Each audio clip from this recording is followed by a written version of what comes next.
Mel Gibson starts shooting the sequel to The Passion of the Christ this spring, reminding us of how much the world has changed since the original came out. We'll look at that as we see Lizzo, who is supersizing art in the present, and we'll see a article by the Christian Post that shows that Christians are going to church less than they ever have in the present. And finally, we'll look at a Catholic hospital that is being forced to perform gender-affirming care against its will by the government. My, how things have changed. And not for the better, but we'll see if we can do something about that as we look at those stories and more today on Indie Thinker.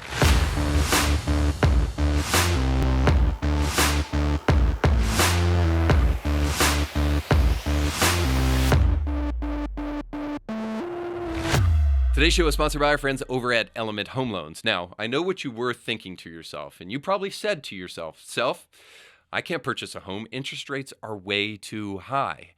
And you might have been correct. They were high, but I've got good news, and hopefully I can plant a new seed in your head so that you'll stop talking to yourself. Maybe that's a New Year's resolution you need to make.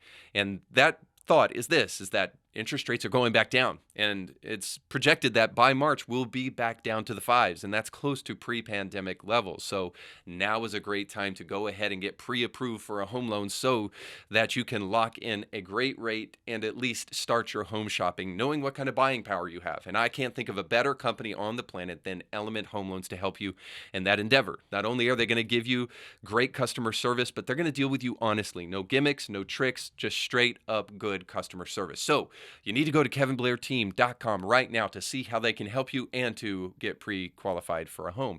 And when you do so, let them know that Indie Thinker sent you.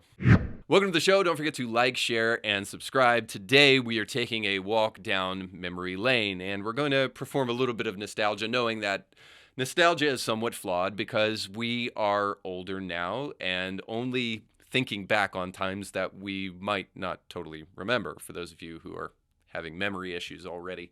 And of course, we not only might not remember certain things, but we have kind of selective memory. So we can look back and we can idolize times gone by, and we can do so without having all of the facts, or at least embellishing some of those facts.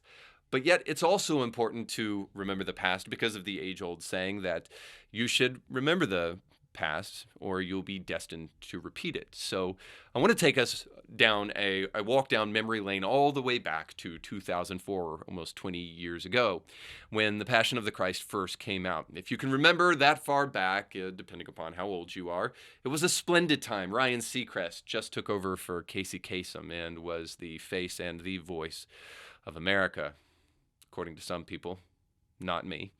Lord of the Rings, Return of the King just won Best Film, and the RMS Queen Mary II, oh, that beautiful ship, made its maiden voyage. Those were the days. However, maybe one of the biggest events, or at least the lack thereof of an event, is something that's important to note, and this is found in Jonathan Haidt's book, The Coddling of the American Mind. And in that book, he reminds us of something pivotal that took place in the early 2010s. It was that in 2004, people slowly but surely all were starting to get cellular devices. But there was one major thing lacking from those cellular devices, and that is that social media had yet to come on them. And so Twitter and Facebook and Instagram and, God forbid, TikTok, they were not on mobile devices all the way back in 2004 and wouldn't get on mobile devices until the 2010s-ish. But there's some things, according to Jonathan Haidt and some research that's done by other people, that started to change as a result of social media going onto mobile devices. And one of those things is that suicide rates began to skyrocket for some odd reason around the same time that social media found its way to mobile devices. Now, Jonathan Haidt's book goes into much more detail about many more things other than the advent of social media on mobile devices. However, I think it's an important thing that we need to remind ourselves of how much this event has changed things. The culmination of social media on mobile devices didn't just give us something to do with our idle thumbs. It made us much more introverted and inwardly focused and kept us inside and kept us staring at our phones. And there's no amount of researching and looking at that could overestimate how seminal that moment was for us as a society and how much of an impact it made on us as a society. And so Haidt's argument is that we have become more inwardly focused, more bubble wrapped, and more coddled in our present as a result of things like social media that have caused us to escape from the outside real world. So as we look towards Mel Gibson and the creation of the sequel to The Passion, one can't help but hope that we might return to a time gone by, to a time before social media had inundated the landscape, creating a sense of reality for everybody that is curated based upon the number of likes you get based upon a post. Now, I hope I don't need to remind you that whether or not your post gets liked, it does not necessarily create the kind of epistemic or ontological quality with your post. And those are a bunch of big philosophical words that simply just mean this. It doesn't matter how many people like your damn post. That doesn't judge the quality of it. So let me remind you that the post that has the greatest amount of likes ever in the history of posts on Instagram is a picture of a farm fresh egg. That's right. Kylie Jenner's butt is a close second, but the number one most liked picture on social media ever is a picture of an egg. So as we see, if we get our understanding of what is truly good and likable based upon what happens on social media, we will get a very flawed impression of what is actually valuable in the real world. But as we continue to turn virtually, we're plugging back into the matrix instead of plugging out of it, and it is warping our understanding of reality. And again, maybe the Passion of the Christ is just one of the tools that can help us remember what life used to be like before social media, what life used to be like before we were so tuned in to our phones. Now, obviously, I'm just using this film, because it's just a film at the end of the day, as a kind of illustration for why we may need to investigate how things used to be in the past. But I am really excited about this film, and I can't wait to see it. And here's just a little glimpse of what the sequel to The Passion may actually look like and what story it may tell, because you might make the mistaken impression of thinking, well, 3 days in a tomb, Jesus raises from the dead, boom, and we all know the story.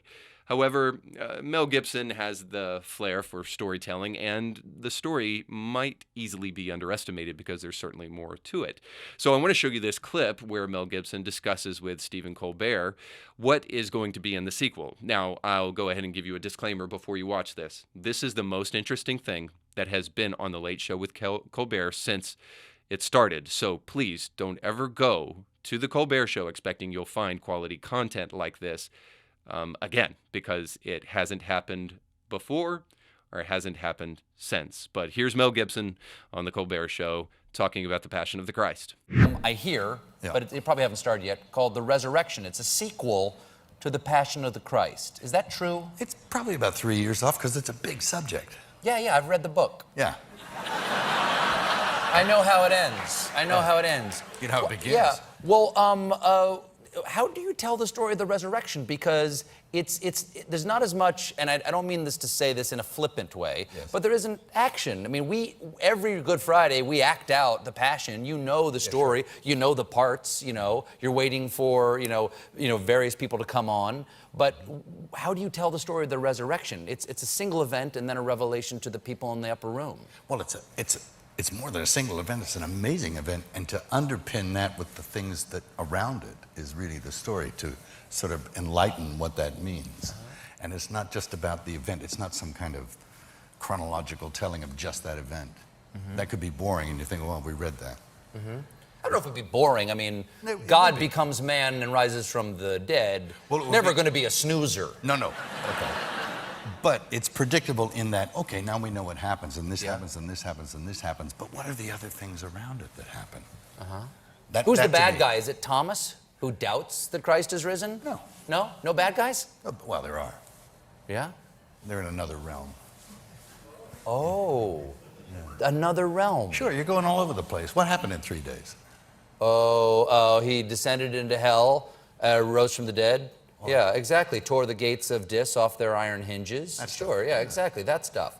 Wow, so you would actually do a little Inferno? I'm not sure, but it's worth thinking about, isn't it? So as you can tell, I think this is going to be a very interesting sequel to The Passion, and I can't wait to see what Mel Gibson does with this story. If it's anything like the first one, it's going to be life-changing, but don't consult Rotten Tomatoes for that, because of course they have an invested interest to absolutely lie to you. But I'm not interested just because the Passion was great and the sequel is inevitably probably going to be as well. But I'm not just excited about the film itself. I'm excited about films like it and other things that will call us back to a time gone by because of how messed up our culture really is. I can only hope that films like this and other things, and maybe people like myself, hopefully, will illustrate the importance of biblical virtues and the stories that are found there so that our society will know that they can come to this wellspring of life in the midst of a progressive movement and a postmodern movement that is absolutely destroying society. See, I think the backlash is coming. I think people are going to get sick and tired of leftism. They're going to get sick and tired of progressivism. They're going to get sick and tired of the lies of postmodernism. And people are going to start searching for truth elsewhere since they couldn't find it in any of those things. And it's my hope that as people get sick and tired of the garbage dump of progressivism, that they will then start searching in the truths found in Christianity and the truths found in the Bible. And maybe this film comes at a perfect time, just in time, to rescue those who have been digging in the garbage dump of society and are longing for something more.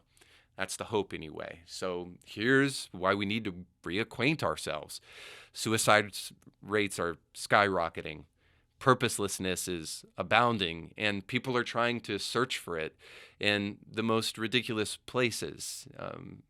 There's also people who are scaring the daylights out of, especially a young group of people, with climate concerns that young people really can't do anything about.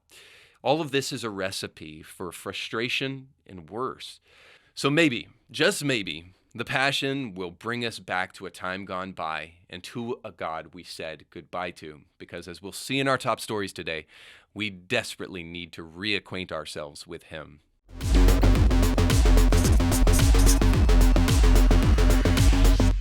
In Christianity Not Today, I look at things that are not so Christian today and try to provide a prescription for those things as we turn our eyes away from the Passion of the Christ and look at art. We'll see how art has begun to take shape in a postmodern setting, and perhaps there's many places that you could look for that, including the Wexler Building on Ohio State University, as it is supposedly the premier postmodern version of architecture, with staircases that lead to nowhere and doors that open to nothing and all sorts of ridiculous games like that. It's no wonder that postmodernism has had such an effect on art and our personal lives, because now people are finding themselves wandering and headed nowhere in life. And as we look at art, I think of no better place to go than to the premier artist of our time and the premier picturesque version of postmodern beauty, Lizzo. Just recently, Lizzo reminded us and informed us as one of the great intellects of our age that cancel culture is appropriation. It's become trendy, misused, and misdirected, according to Yahoo Entertainment. Now, before we actually dig into the article, what I'd like to do is I'd like to show you the picture that Yahoo uses that exposes basically everything you never wanted to see on Lizzo before. And the only reason I bring this up is because I want to make a quick statement about beauty. Because this picture is obviously not an example of that whatsoever. Now, we could talk about the vanity of beauty and the vanity of beauty culture and all those kind of things, and about the fleeting nature of physical beauty. However, there is something to be said about the objective nature of beauty. And again, this picture is not it.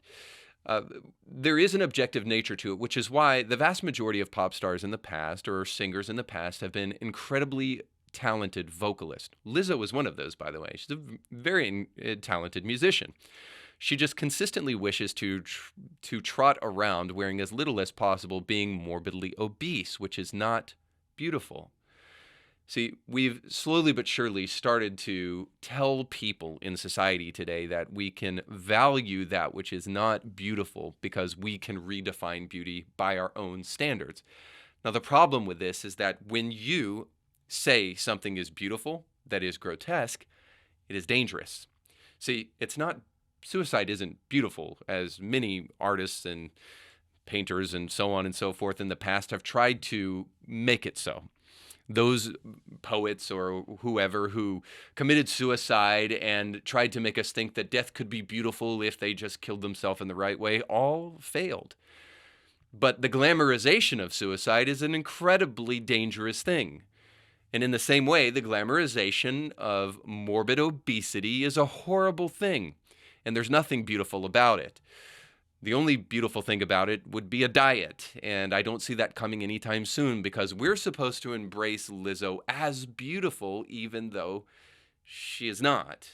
Even though her body is sick, and her joints will tell her about it if they haven't already begun to. See, sickness is not beauty, and no matter how you try to convince yourself and twist and contort and bend the truth to fit your narrative, it's just not going to do it very well. Truth is truth, and there is no such thing as my truth or your truth. There is just the truth, and morbid obesity isn't beautiful. And frolicking around to flaunt your morbid obesity is definitely not beautiful. And I want to read this article for you just a little bit because not only is every time we bring up Lizzo an opportunity to discuss beauty and what it really is, but also within the context of this article is something very fascinating because we're starting to use words like appropriation and cancel culture all the time that are relatively new, and God, I wish we would stop. She's going to illustrate that for us in this article. So it says, Lizzo is sharing her thoughts on cancel culture, in which a person faces negative consequences for statements or actions that are perceived as harmful.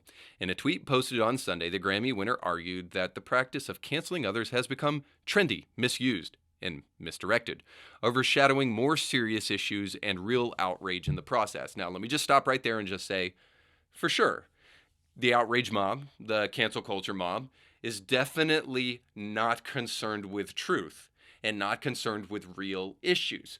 But I'll bet you Lizzo isn't either, so let's keep reading. She said in her tweet, "This may be a random time to say this, but it's on my heart. Cancel culture is appropriation." Lizzo wrote on her Twitter account, "There was real outrage from truly marginalized people, and now it's become trendy, misused, and misdirected." The About Damn Time singer continued sharing that she hopes we can phase out of this and focus our outrage on real problems. While she didn't elaborate on the topic, Lizzo received a flurry of replies from fans who lauded her take. So while I am no prophet, I can almost assure you that Lizzo does not mean to cancel culture, although that would be a noble effort. What she means to do is to try to redirect people on Twitter, the repository of all intelligence in our society today, to redirect them to outrage and to cancel culture that she says is permissible. Of course, if we were to listen to her, then I'm sure we would have to cancel fat shaming. And we would have to cancel New Year's resolutions because they're oppressive and they're neo-colonialistic. I'm sure we'd have to cancel a multitude of other things. Perhaps we'd have to cancel the words boy and girl, man and woman. Who knows? But I can guarantee you this. Anybody that uses the word appropriation is never going to follow that up with anything intelligent. And here's the point. We used to value art and beauty because it was from a source of deep wisdom, and it illustrated deep truths to us that brought us together. But in the present, beauty and art is becoming less and less artful and less beautiful because it doesn't want to focus on universal truths, on overarching meta-narratives that are important to all of us. Rather, we're being forced to find important what Lizzo finds important. And with any luck, we will do everything within our power to flee that kind of beauty before it's too late. And speaking of too late, it's not too late to change this, but according to the Christian Post, a third of Americans have stopped going to church. Now, I don't want to go through the whole article here. It's linked down below in the description of this podcast, but what I will do is I will read one little excerpt to show you that I, people who identify as Christians has not changed, but the people who call themselves Christians going to church has changed, and we'll try to unearth why. So the article says this. Much of the decline in attendance was due to people completely abstaining from worship, the survey says. National religious identity among American adults stayed largely consistent during the pandemic, with minimal evidence of religious switching during this period, the study adds. While 19% of adults changed their religious identification during the pandemic, including 6% who were unaffiliated pre-pandemic but reported a religious identity in the spring of 2022, 5% who reported a religion pre-pandemic were unaffiliated in the spring of 2022.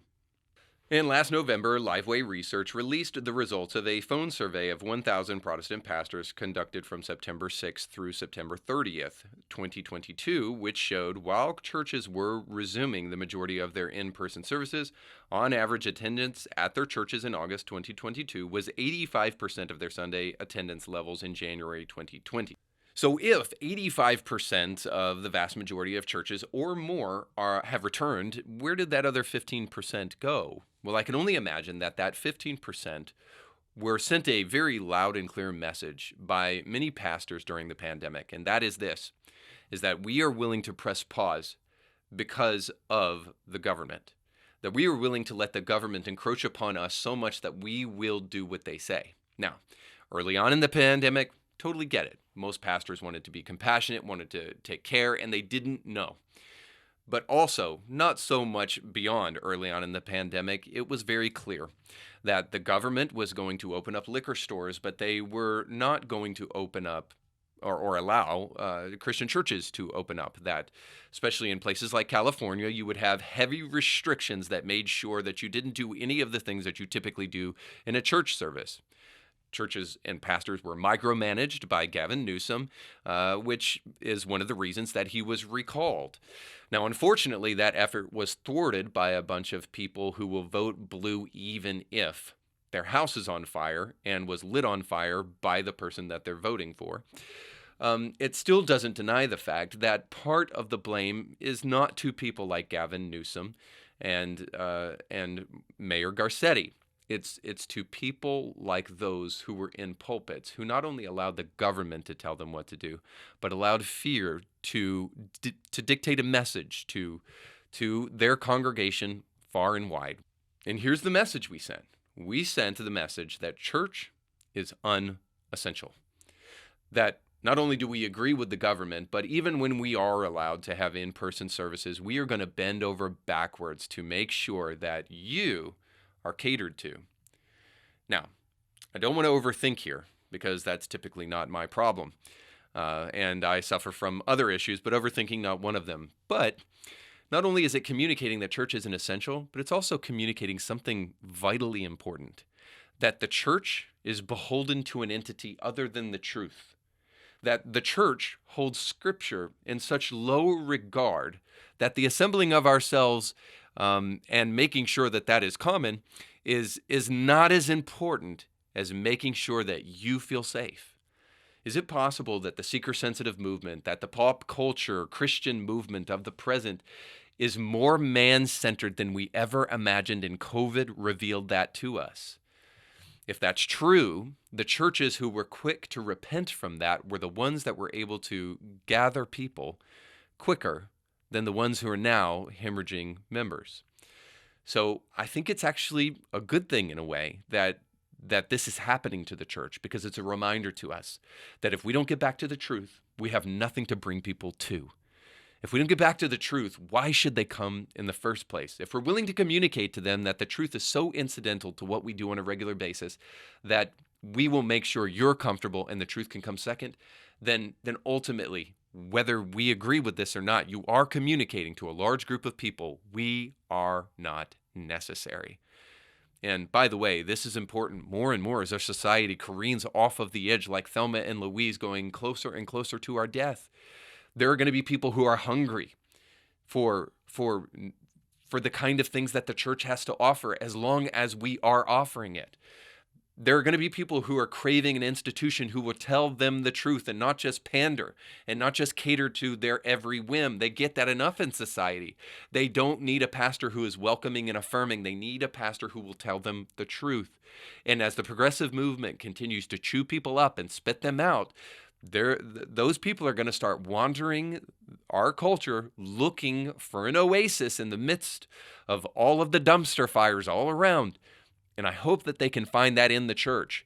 But if we don't get back our Reformation spirit, our desire to put the truth above all else, even our own safety, people will find it easier and easier not to return to church.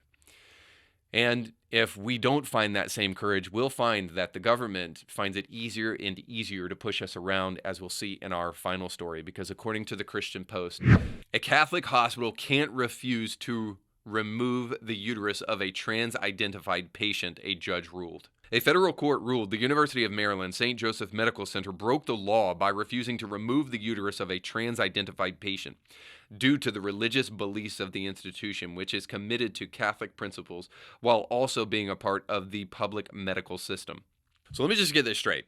They've made it almost impossible to survive because of the exorbitant rates that Big Pharma is charging and that the government has worked out with Big Pharma.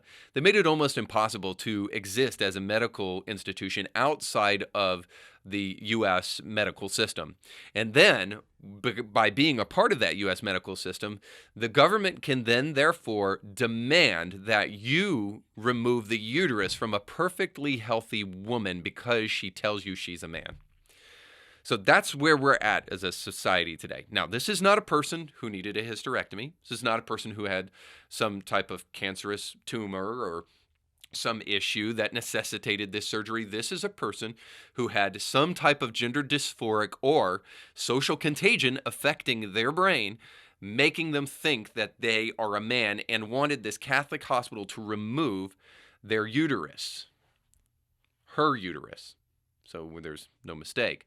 Now, taking a step back from this story, we were reliably informed, especially with the Respect for Marriage Act, that this is just about consenting adults doing what they want to do in their own homes and being able to marry each other and have that kind of special tax privileges that really should only come to married couples because they're the ones who are procreating and creating more children, and the ones who are actually feeding into the economy by creating more children. So those tax breaks and those kind of benefits that came to married couples for creating children, we just want those even though we can't create children. That's what we were told that this was all about. The Respect for Marriage Act and the ability for homosexual people to marry who they want to marry. This is just a freedom of conscience issue. And hey, this is America after all. This has nothing to do with us shoving our left-wing gender ideology down your throat, except when it comes to the fact that they have been doing this constantly since we've been having this debate. This slippery slope is obvious. And so, as we can see in cases like the Colorado cake baker, and yet again in this Catholic hospital, those who are committed to the progressive agenda, the postmodern ideology, don't really just want to kind of do their own thing. They don't really just want to live and let live. They don't want to you do you and I'll do me. Because here's what they want to do. They want to force you to violate your constitutional rights and to violate your conscience. That's what they're really after at the end of the day. These people are hell-bent on a cultural agenda that will force you to do what you want. So whatever happened to freedom? Not only the freedom to be able to conscientiously object, which I hope this hospital does anyway, regardless of the consequences, but to the freedom to association, which this is a problem too, right? As an American, you should be able to associate with whoever you want to associate with without the government telling you you can't do that. This is not really even a libertarian argument. This is a constitutional argument because libertarians kind of get their panties in a bunch whenever the government's involved. But they're kind of hypocrites in this way. Libertarians want the government involved. Unless you're an anarchist, which very few people are, because when you call 911, you want the police to answer, right? So very few people are truly libertarian in the sense that they want to be totally free from the government. And in the same way, we don't want to be totally free from the government, but we don't want the government shoving their left-wing gender ideology down the throats of a Catholic hospital. But nonetheless, it may be incumbent upon this hospital to do exactly that and just to say, damn the U.S. medical system, we will do as we wish and as we please.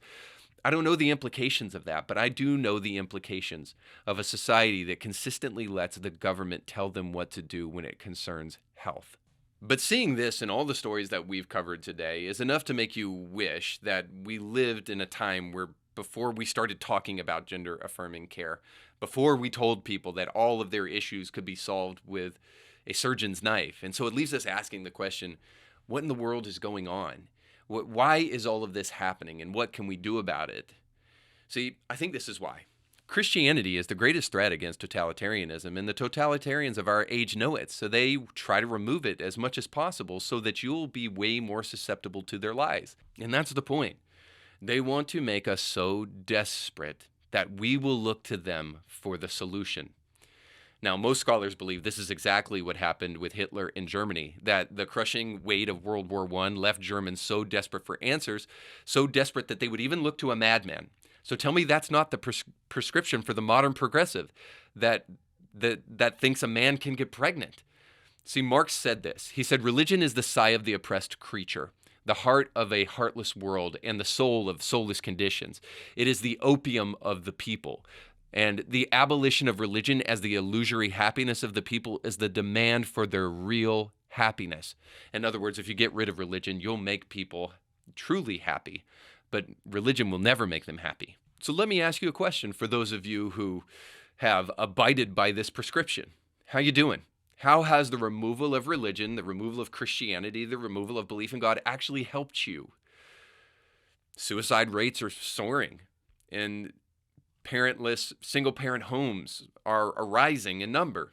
People are looking for gender-affirming butcher shops in order to pursue the illusion of happiness that will never come with a surgeon's knife. And fear-mongering climatologists are convinced that the best way to issue forth their agenda to fragilely minded people is to scare the daylights out of them by telling them, in 5 years, the world will be destroyed simply because of cow farts. The reason society is in decline is that we are constantly rejecting truth. We are constantly rejecting the Bible and the God who created it. The more we move away from it, the worse things will get. So if religion is the opium of the people, boy, we sure could use another hit. I'm encouraging each and every one of you to remember times gone by and to at least challenge yourself with this truth, even if you don't consider yourself a Christian.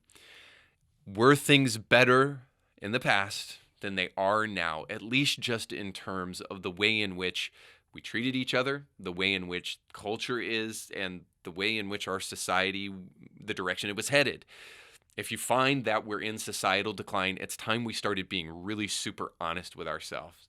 It's time we started realizing that there really is only one cure, and it's a return to the God who made us and the God who can change us so that we don't continue to do the false definition of insanity. Do the same thing over and over again, expecting different results. So seek Him while you still can and while we still have the opportunity. And though things weren't perfect in 2004, maybe there's some things back there that we could bring into the present. Whatever those things are, I wish you the best as you find them and as you like, share, and subscribe. Oh, and most important, as you go with God. Thanks for watching.